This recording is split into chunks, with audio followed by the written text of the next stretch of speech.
1 साल पहले मैं मुल्तान से वापस लाहौर आने के लिए एक बस स्टॉप पर खड़ा था कि अचानक मुझे वहाँ एक रोती हुई लड़की दिखाई दी।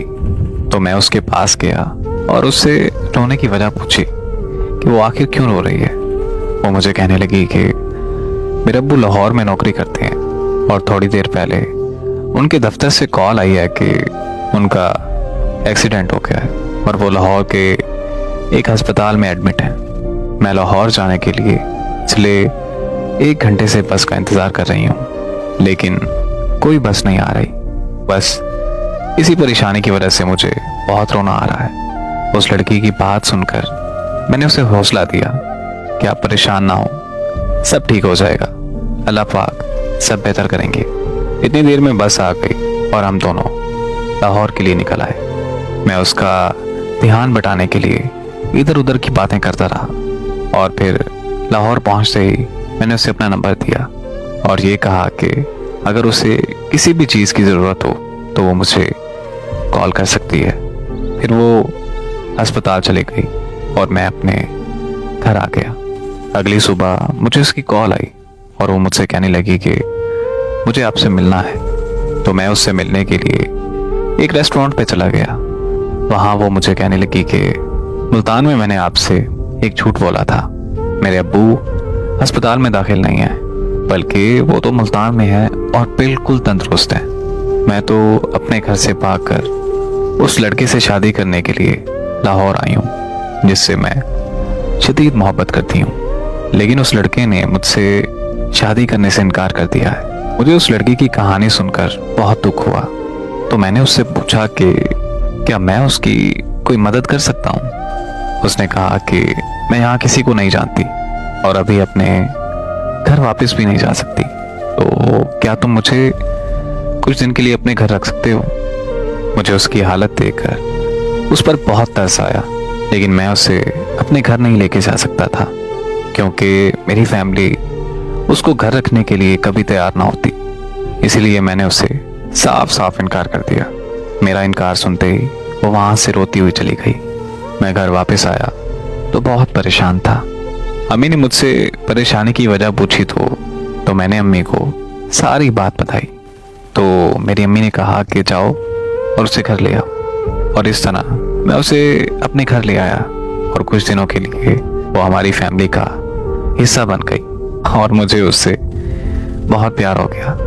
एक दिन हम दोनों घर की छत पर बैठे थे तो मैंने उसे प्रपोज कर दिया। वो लड़की बहुत खुश हुई और मुझे कहने लगी कि इससे बड़ी खुशकिस्मती मेरे लिए क्या हो सकती है। उसने मेरा प्रपोजल एक्सेप्ट कर लिया। इस तरह हम दोनों की शादी हो गई और हम अपनी ज़िंदगी हंसी खुशी गुजारने लगे। एक दिन मैं ऑफिस से वापस आया तो मुझे मेरी बीवी ने खुशखबरी दी कि वो बाप बनने वाला है। उस दिन हम बहुत खुश थे, लेकिन उसी दिन हमारी खुशियों को नज़र लग गई। मैं मार्केट में घर के लिए कुछ सामान लेने गया हुआ था कि मेरे भाई की मुझे कॉल आई कि फ़ौरन घर आओ। घर पहुंचा तो पता चला कि मेरी बीवी के घर वाले आए थे और वो लोग ज़बरदस्ती मेरी बीवी को अपने साथ मुल्तान ले गए। मुझे कुछ समझ नहीं आ रही थी तो मैं पुलिस स्टेशन गया और मैंने उन्हें सारी बात बताई। उन्होंने मेरी रिपोर्ट दर्ज कर ली और मुझे यकीन दिलाया कि वो मुझे इंसाफ दिलाएंगे और मेरी मदद करेंगे।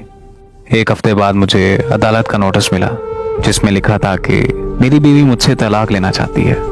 ये पढ़ते ही मैं उससे मिलने उसके घर मुल्तान चला गया, लेकिन उसके घर वालों ने मुझे उससे मिलने नहीं दिया। फिर मैं वापस घर आकर अदालत की तारीख का इंतज़ार करने लगा।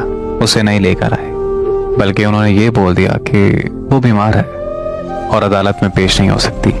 फिर यूं ही तारीखों का सिलसिला चलता रहा और ऐसे ही इंतज़ार करते करते 5 महीने गुजर गए। फिर एक तारीख पर उन्हें मेरी बीवी को लाना पड़ा। मैं उस दिन बहुत खुश था क्योंकि मैं उससे मिलने वाला था और मुझे लग रहा था कि आज फैसला हो जाएगा और मेरी बीवी मुझे मिल जाएगी।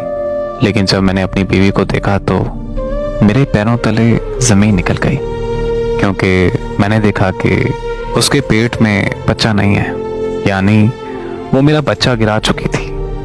फिर उसने जज के सामने कहा कि मुझे इससे तलाक चाहिए क्योंकि मैं उस पर तशद्दुद करता हूँ और मेरे तशद्दुद की वजह से मेरा बच्चा ज़ाया हो गया।